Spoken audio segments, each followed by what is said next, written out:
Alors, j'ai une question d'une personne qui me demande Reiki ou magnétisme, que choisir? J'ai une amie qui fait nanana, ok. Donc, en gros, elle me demande si elle doit faire plutôt une séance de Reiki ou de magnétisme. Eh bien, en fait, tout d'abord, il faut savoir que Reiki ou magnétisme, tout ça, ce sont des protocoles qui sont différents. Mais l'objectif, c'est toujours le même, c'est d'augmenter de venir intervenir sur votre âme. Votre âme, c'est quoi? C'est votre corps énergétique qui sous-tend le corps physique. Et en fait, il y a deux travaux à faire sur l'âme. Augmenter sa fréquence vibratoire, donc son niveau de conscience, donc ouvrir un petit peu votre conscience, élargir le champ de conscience, et augmenter le magnétisme, qu'on pourrait traduire par l'énergie de votre âme.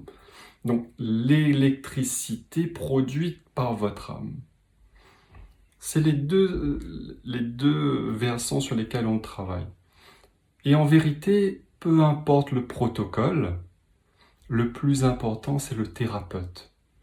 Est-ce que votre thérapeute a lui-même une fréquence vibratoire élevée? Est-ce qu'il a lui-même du magnétisme? Est-ce qu'il a un magnétisme élevé?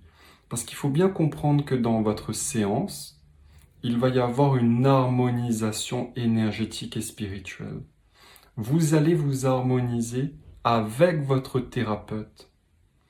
Donc qu'il fasse du Reiki ou du magnétisme, qu'il utilise le protocole A, B, C, D ou Z, peu importe.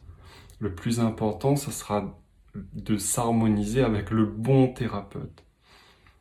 Et malheureusement, beaucoup de gens naviguent à l'aveugle, donc ils ne connaissent pas la fréquence de leur thérapeute, ne connaissent pas le magnétisme, alors que tout ça, ça peut se mesurer très facilement avec un pendule de radiesthésie.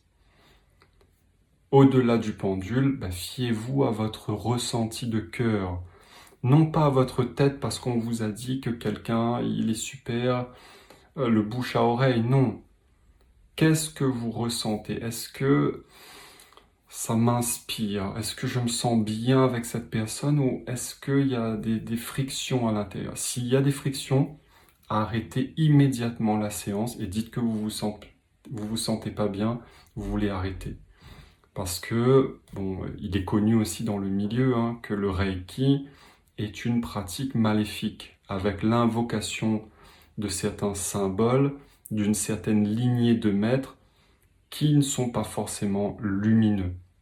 Tout ça, ça se vérifie. Il y a plein d'articles sur les dangers du Reiki sur Internet, dangers, pièges dans lesquels tombent beaucoup de personnes.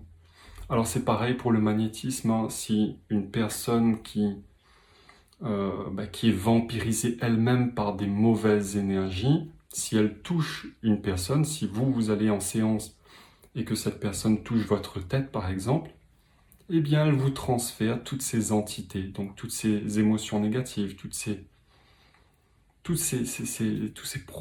mauvaises vibrations.